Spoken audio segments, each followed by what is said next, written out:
வணக்கம் நண்பர்களே. காலை எழுந்தவுடன் கணக்கு 57வது நாளுக்கான விடைகளை இந்த வீடியோவில் பார்க்கலாம்.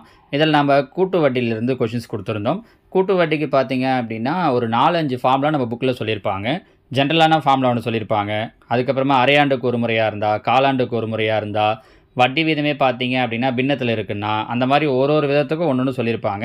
ஆனால் இன்றைக்கி நம்ம பார்க்க போகிற இந்த 5 கொஷினுக்குமே ஒன்றுத்துக்கு கூட நான் உங்களுக்கு ஃபார்முலா யூஸ் பண்ணி சொல்ல போகிறதே கிடையாது.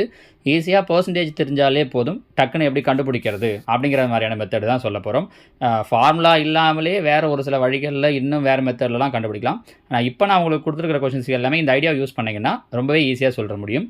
இப்போ இதில் பாருங்கள், 281 ஆண்டுக்கு ஒரு முறை வட்டி கணக்கிடும் முறையில் ரூபாய் 20,000க்கு ஆண்டுக்கு 10% வட்டி வீதத்தில் 4 ஆண்டுகளுக்கு கிடைக்கும் கூட்டு வட்டியை காண்க. இப்போ இதில் பார்த்தீங்கன்னா இவங்க எத்தனை சதவீதம் கொடுத்துருக்காங்க அப்படின்னா 10%. இப்போ நான் சொல்ல போகிற மெத்தடை நீங்கள் எப்பெல்லாம் யூஸ் பண்ணலாம் அப்படின்னா, இங்கே அமௌண்ட்டு பாருங்கள் 20,000, ஏறக்குறைய ஒரு முழு அமௌண்ட்டாக இருக்குது. 10,000, 20,000, 15,000 அந்த மாதிரி ஒரு முழு அமௌண்ட்டாக இருக்குது. பெர்சன்டேஜும் பார்த்தீங்க அப்படின்னா ஃபுல் பெர்சன்டேஜாக 10, 5, 20 அது மாதிரிலாம் இருக்குது அப்படின்னா இந்த மெத்தடை யூஸ் பண்ணுறது ஈஸியாக இருக்கும். இப்போ இதில் பார்த்தீங்கன்னா அவங்க சொல்லியிருக்கிற அமௌண்ட் 20,000 வட்டி வீதம் 10%. 20,000ல் 10% அப்படின்னா கடைசியாக ஒரு 0 விட்டுணும், 2,000. சரிங்களா? அப்போது 2,000 அப்படிங்கிறது 10%. ஞாபகம் வச்சுக்கோங்க, 20,000ல் 10% அப்படின்னா கடைசியாக ஒரு 0 விட்டுணும், 2,000. சப்போஸ் இது 1% வேணும் அப்படின்னா 2 0 விட்டுணும், 200. நீங்கள் இந்த ஐடியாஸில் சின்ன சின்ன விஷயத்தை ஞாபகம் வச்சுட்டிங்கன்னா போதும். இப்போ 2,000 அப்போது 20,000, இது ஒரு 2,000, அப்போ என்னவாயிடும் அப்படின்னா 22,000. அவங்க மொத்தம் எத்தனை வருஷம் சொல்லியிருக்காங்க அப்படின்னா 4 வருஷத்துக்கு. இது நம்ம முதல் வருஷத்துக்கு கண்டுபிடிச்சிட்டோம். அதுக்கப்புறம் இந்த 22,000ல் 10%. சரியா? 10% என்ன சொன்னோம், கடைசியாக ஒரு 0 விட்டுடலாம். அப்போ என்ன கிடைக்கும், 2,200. இதை ஆட் பண்ணிங்கன்னா என்ன கிடைக்குது, 24,200. இது 2வது வருஷம். மறுபடியும் இதில் 10%. இதில் 10%னா கடைசியாக ஒரு 0 விட்டுட்டோன்னா 2,420. இது ரெண்டுத்தையும் கூட்டிங்கன்னா என்ன கிடைக்குதுன்னு பாருங்கள், 26,620. கரெக்டாக? இது 3வது வருஷம். மறுபடியும் 4வது வருஷம். மறுபடியும் இதில் 10% என்ன பண்ணணும், கடைசியாக அந்த 0 விட்டுட்டோன்னா 26,62. ஒன்று இந்த வட்டியெல்லாம் மட்டும் கூட்டினீங்க அப்படின்னாலும் போதும், இல்லை மொத்தமாக கூட்டிட்டு அசல்லேருந்து மைனஸ் பண்ணிடலாம். பாருங்கள், கூட்டினீங்க அப்படின்னா என்ன கிடைக்குது அப்படின்னா 29,282. நம்ம போட்ட அமௌண்ட் 20,000, இப்போ கிடச்சிருக்கிறது இது. அப்போ மைனஸ் பண்ணோன்னா என்ன கிடைக்குது, 9,282. Option A. இதுக்கு நீங்கள் ஃபார்முலா யூஸ் பண்ணிங்கன்னா பவரில் எண்ணுக்கு 4 வரும். பெரிய ப்ராசஸாக இருக்கும். உங்களுக்கு அதை விட இது ஈஸி. சரியா? அடுத்ததாக 280. உங்களுக்கு புரியணும் அப்படிங்கிறதுக்காக நான் இவ்வளோ தூரம் விளக்கமாக சொல்லிகிட்டு இருக்கேன். டைம் எடுக்குது. நீங்கள் டக்குன்னு போடுறீங்க, விஷயத்தை புரிஞ்சுக்கிட்டீங்க அப்படின்னா ஒரு 15லேருந்து 30 செகண்டுக்குள்ளாடி சம்மையே போட்டு முடிச்சிடலாம். சரியா? 282. கீழே கொடுக்கப்பட்டுள்ள விவரங்களுக்கு கூட்டு வட்டியை காண்க.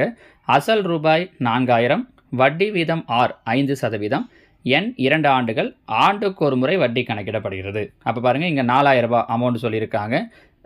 வட்டி வீதம் எவ்வளோ சொல்லியிருக்காங்கன்னா 5%. முதல்ல போன கேள்வியில் பார்த்தது 10%. 4,000ல் 10%னா 400. 5%னா 10ல் பாதி இல்லையா? அப்போ 400னா 400ல் பாதி என்னவாயிடும், 200. அப்போ முதல் வருஷத்துக்கான வட்டி 200. சரியா?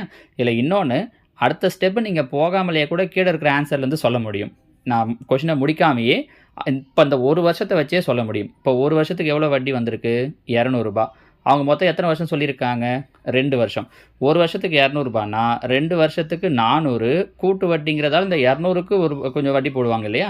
அப்போ 400 விட கொஞ்சம் அதிகமாக இருக்கும். 405, 410 அந்த மாதிரி தான் இருக்கும். கண்டிப்பாக 300 இருக்காது. 400 விட கொஞ்சம் தான் அதிகமாக இருக்குமேன்றதால 500, 600 இருக்கிறதுக்கு வாய்ப்பே கிடையாது. நீங்கள் இந்த ஒரு இடத்துல வச்சு என்னென்னு சொல்லிடலாம் அப்படின்னா 410ன்னு சொல்லிடலாம். இந்த ஐடியாவை ஞாபகம் வச்சுக்கோங்க. சில பெரிய பெரிய கேள்விகள் வரும்போது இந்த ஐடியா யூஸ் ஆகும். சரிங்களா? இங்கே நம்ம சொல்லி முடிச்சிடலாம். அப்போ பாருங்கள், 5%னா 200. ஸோ 4,200. இது முதல் வருஷம் ஆச்சா? 2வது வருஷத்துக்கு இந்த 4,200ல் 5%. 4,200ல் 10%னா ஒரு 0 விட்டுணும், 420. 5%னா அதில் பாதி 210. கரெக்டாக? அப்போ பாருங்கள், கூட்டினா 4,410. 4,000 போட்டோம், 410 இன்ட்ரெஸ்ட் கிடச்சிருக்கு. கரெக்டாக? நம்ம இதை தான் முழுசாக போடாமலே முதல்லையே சொன்னோம். சரிங்களாமா? அடுத்ததாக 283. அசல் ரூபாய் 5,000, ஆண்டு வட்டி வீதம் R = 4%, N = 1.5 ஆண்டுகள், அரையாண்டுக்கு ஒரு முறை வட்டி கணக்கிடப்படுகிறது எனில் கூட்டு வட்டி காண்க. இப்போ இதுலேயும் பாருங்கள், அசல் 5,000, வருஷத்துக்கு தான் வட்டி வீதம் எவ்வளோ சொல்லியிருக்காங்க அப்படின்னா 4%. அவங்க வட்டி வீதம் என்ன பண்ணுறாங்கன்னா அரையாண்டுக்கு ஒரு முறை கணக்கு பண்ணுறாங்க. ஸோ வருஷத்துக்கு 4%னா அரையாண்டுக்குன்னா 6 மாதத்துக்கு ஒரு வாட்டி. அப்போ 4% வராது. எத்தனை பர்சன்டேஜ் தான் வரும்? 2% தான் வரும். புரியுதான்னு பாருங்கள். அவங்க 4% சொல்லியிருக்காங்கன்றதால நம்ம 4% கண்டுபிடிக்கக்கூடாது. அரையாண்டுக்கு ஒரு முறைன்றதால 4 பாதி ஆக்கிட்டோம்னா 2. சப்போஸ் காலாண்டுக்கு ஒரு முறைன்னு சொல்லியிருந்தாங்கன்னா 4 வகுத்துனா 4 காலாண்டு வரும் இல்லையா? அப்போ அதை 4 பிரிச்சிருந்தோன்னா 1%ன்னு எடுத்துருக்கணும். இப்போ இங்கே பாருங்கள் 1.5 வருஷத்துக்கு சொல்லியிருக்காங்க. வழக்கம் போல் வருவோம். முதல்ல எவ்வளோ சொன்னாங்க? 5000 ரூபாய். இப்போ நம்ம எத்தனை பர்சன்டேஜ் கண்டுபிடிக்க போகிறோம்? 2%. 5000த்தில் முதல்ல ஆரம்பிக்கும் போதே சொன்னோம் இல்லையா?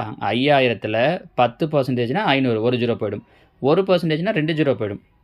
அப்போ 1%னா 50, நமக்கு தேவை 2%. அப்போ 52 என்னவாயிடும்? 100. அப்போ ரெண்டுத்தையும் கூட்டணும் அப்படின்னா 5100. இது முதல்ல 6 மாதத்துக்கு, அவங்க மொத்தம் 1.5 வருஷத்துக்கு கேட்டிருக்காங்க. நம்ம ஆஃப் இயர்லி ஒன்ஸ், அரையாண்டுக்கு ஒரு முறை தான் பண்ணுறோம். இது முதல்ல 6 வருஷத்துக்கு. சரியா? இப்போ மறுபடியும் இதில் 2%. பாருங்கள், 5100ல் 1%னா இந்த 2 0 போயிடும். அப்போ 2%னா 51 × 2 என்ன வந்துடும்? 102. கரெக்டாக? கூட்டணும் அப்படின்னா 2 0 2 5, 5202. இப்போ பாருங்கள், இந்த 5202ல் கடைசியாக 0 இருந்தால் கேன்சல் பண்ணிடலாம். நம்பராக இருக்குது அப்படின்னா நீங்கள் அத்தனை ஸ்தானம் தள்ளி புள்ளி வச்சுக்கணும். அப்போ 2 ஸ்தானம் தள்ளி புள்ளி வச்சோன்னா 52.02ங்கிறது 1%. 2% வேணும் அப்படின்னா அப்போ 0.04. 52 × 2 அப்படின்னும்போது 104. நீங்கள் இந்த வட்டியை மட்டும் கூட்டிக்கிட்டால் கூட ஓகே தான். இல்லை கூட்டிக்கிட்டு மைனஸ் பண்ணிக்கிட்டிங்கனாலும் சரி தான். எப்படி பண்ணாலும் எப்படினாலும் கடைசியாக 0.4ன்னு முடியுது. அதை வச்சும் நீங்கள் யோசிக்கலாம். அப்போ இங்கே கூட்டினீங்க அப்படின்னா நமக்கு என்ன கிடைக்குது அப்படின்னா 5306.04. அப்போ நம்ம போட்ட அமௌண்ட் 5000 மைனஸ் பண்ணிட்டீங்கன்னா 306.04 அப்படிங்கிறது தான் நமக்கான ஆன்சர். நம்ம புரியுதுங்களாமா? அடுத்ததாக 284. அசல் ரூபாய் 30,000. முதலாம் ஆண்டு வட்டி வீதம் R = 7%. இரண்டாம் ஆண்டு வட்டி வீதம் R = 8%. ஆண்டுக்கு ஒரு முறை வட்டி கணக்கிடப்படுகிறது எனில் கூட்டு வட்டி. இப்போ இதில் பார்த்தீங்கன்னா முதல் வருஷம் வேறு பர்சன்டேஜ், ரெண்டாவது வருஷம் வேறு பர்சன்டேஜ். அப்போ இங்கே ஃபஸ்ட்டு பாருங்கள், முதல்ல நம்ம எவ்வளோ அமௌண்ட்டு போடுறோம் அப்படின்னா 30,000 ரூபாய். இதுக்கு எவ்வளோ சொல்லியிருக்காங்க? First year 7%. இப்போ 30,000த்தில் 10% அப்படின்னா ஒரு 0 விட்டுணும். 1%னா 2 0 விட்டுணும். அப்போ 1%ன்றது 300. நமக்கு எத்தனை பர்சன்டேஜ் தேவை? 7%. அப்போ 300 × 7, 7 21 போது என்னவாயிடுது? 2100. அப்போ கூட்டினோன்னா 32,100. ரெண்டாவது வருஷம் 8%.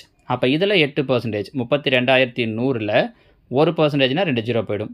அப்போது 8%னா பெருக்கணும். என்ன வருது? 1 8 8 8 16 மீதி 1 3 8 24 1 25. ஆட் பண்ணிவிட்டு 30,000லேருந்து மைனஸ் பண்ணிக்கலாம். அப்போ 8 6 6 4 3. ஸோ எவ்வளோ கிடைக்குது? 34,668. நம்ம போட்ட அமௌண்ட்டு 30,000 ரூபாய். அப்போ மைனஸ் பண்ணிட்டோம் அப்படின்னா 4,668. டி தான் ஆன்சர். சரிங்களா? அடுத்ததாக 285. ஒரு இருசக்கர வாகனம் ஒன்றின் விலை 2 ஆண்டுகளுக்கு முன் ரூபாய் 70,000 இருந்தது. அதன் மதிப்பு ஆண்டுதோறும் 4% வீதம் குறைகிறது. அதன் தற்போதைய மதிப்பை காண்க. இதுவும் அதே மெத்தடில் பண்ணலாம். முதல்ல அமௌண்ட் எவ்வளோ இருந்திருக்கு அப்படின்னா 70,000 ரூபாய். வருஷம் 4% குறையுது. 70,000த்தில் 1%னா 2 0 விட்டணும். அப்போ 700. 4%னா 4 7 28. அப்போ 2,800. இங்கே பாருங்கள், விலை வந்து குறையுதுன்னு சொல்லியிருக்காங்க. நம்ம இவ்வளோ நேரமாக பார்த்ததெல்லாம் அதிகமாக்கிட்டு வந்தோம். கரெக்டாக? இங்கேயும் ப்ளஸ் பண்ணுற போகிறீங்க. விலை குறையுதுன்னும் போது என்ன பண்ணணும்? மைனஸ் பண்ணணும். அப்போ இதை மைனஸ் பண்ணிங்கன்னா என்ன கிடைக்குது? 67,200. மறுபடியும் அடுத்த வருஷம் இதில் 67,200ல் 1%னா 672. இதில் 4% அப்படின்னும் போது என்ன பண்ணணும்? 4ஆல் பெருக்கணும். அப்போ 4ஆல் பெருக்கணுன்னா 2,688. இது ரெண்டுத்தையும் மைனஸ் பண்ணணும். கரெக்டாக? ஏன்னா விலை வந்து குறையுது. அப்போ மைனஸ் பண்ணோன்னா 64,512. 2 வருஷங்கிறதால இதோடு நிறுத்துகிறோம். 3ஆவது வருஷம் கேட்டிருந்தாங்க அப்படின்னா திரும்ப இதே மாதிரி இதில் நம்ம 4% கண்டுபிடிச்சிருக்கணும். சரியா? So answer 64,512. Option A. சரிங்களாமா? நேற்று இந்த 5 கேள்விகளுக்கும் நிறைய பேர் கீழே கமெண்டில் சொல்லும்போது ரொம்பவே கரெக்டாகவே சொல்லியிருந்தீங்க. அவங்க எல்லாருக்குமே வாழ்த்துக்கள். அதே மாதிரி இன்றைக்கான கேள்விகள் சொல்கிறேன். நாள் 58 காலை எழுந்தவுடன் கணக்கு 58வது நாள். இதுவும் என்ன டாப்பிக்கில் தான் கொடுத்துருக்கோம் அப்படின்னா கூட்டு வட்டி டாப்பிக்கில் தான் கொடுத்துருக்கோம். இன்னொரு 5 கேள்வி. இதுவும் புத்தகத்தில் இருக்கக்கூடிய கேள்வி தான். முதல்ல சொன்ன 5 கேள்விகள் பார்த்தீங்க அப்படின்னா புக்கில் எக்ஸாம்பிளில் இருக்கக்கூடியது. இது எக்ஸசைஸில் இருக்கிறது. இது இல்லாமல் இன்னொரு 15-20 கேள்விகள் வரைக்கும் இருக்குது. நான் அதை உங்களுக்கு தனி ஒரு வீடியோவாக போடுறேன். ஏன்னா கூட்டு வட்டியை பொறுத்த வரைக்கும் அவங்க முழுக்க ஸ்கூல் புக்கில் இருந்து தான் பெரும்பாலும் கொஷின்ஸ் கேட்குறாங்க. இதே மாதிரி லாஸ்ட் இயர் 2023ல் அவங்க கேட்டிருந்த கொஷின்ஸையும் கம்பைல் பண்ணி வச்சுருக்கேன். அதையுமே அடுத்தடுத்து வரக்கூடிய நாட்களில் எப்படி இந்த மாதிரி ஷார்ட்கட்டில் பண்ணுறது அப்படிங்கிறதையும் சொல்கிறேன். இதெல்லாம் பார்த்து வச்சுட்டிங்கனாலே போதும். கூட்டு வட்டியில் அவங்க கேட்கக்கூடிய கேள்விகளுக்கு தாராளமாக ஆன்சர் பண்ண முடியும். இதில் பாருங்கள் 286 ரூபாய் 3200க்கு 2.5% ஆண்டு வட்டியில் ஆண்டுக்கு ஒரு முறை வட்டி கணக்கிடப்படும் முறையில் 2 ஆண்டுகளுக்கு கிடைக்கும் கூட்டு வட்டியை காண்க. அடுத்து 287 ரூபாய் 4000க்கு 10% ஆண்டு வட்டியில் ஆண்டுக்கு ஒரு முறை வட்டி கணக்கிடப்படும் முறையில் 2.5 ஆண்டுகளுக்கு கிடைக்கும் கூட்டு வட்டியை காண்க. அடுத்து 288 ஓர் அசலானது 2 ஆண்டுகளில் ஆண்டுக்கு 4% கூட்டு வட்டியில் ரூபாய் 2028 ஆகிறது எனில் அசலை காண்க. அடுத்தது கேள்வி எண் 289 13.1/3% ஆண்டு வட்டியில் அரையாண்டுக்கு ஒரு முறை வட்டி கணக்கிடப்பட்டால் எத்தனை ஆண்டுகளில் ரூபாய் 3375 ஆனது ரூபாய் 4096 மாறும்? அடுத்ததாக கேள்வி எண் 290 1, 2 மற்றும் 3 ஆண்டுகளுக்கான வட்டி வீதங்கள் முறையே 15%, 20% மற்றும் 25% எனில் ரூபாய் 15,000க்கு 3 ஆண்டுகளுக்கு கிடைக்கும் கூட்டு வட்டியை காண்க. சரிங்களா? இந்த 5 கேள்விகளுக்கும் ஆன்சர் ட்ரை பண்ணி கீழே கமெண்டில் சொல்லுங்கள். நாளைக்கு நான் உங்களுக்கு இதுக்கான ஆன்சர்ஸ் சொல்கிறேன். ஓகேவா? தேங்க்யூ.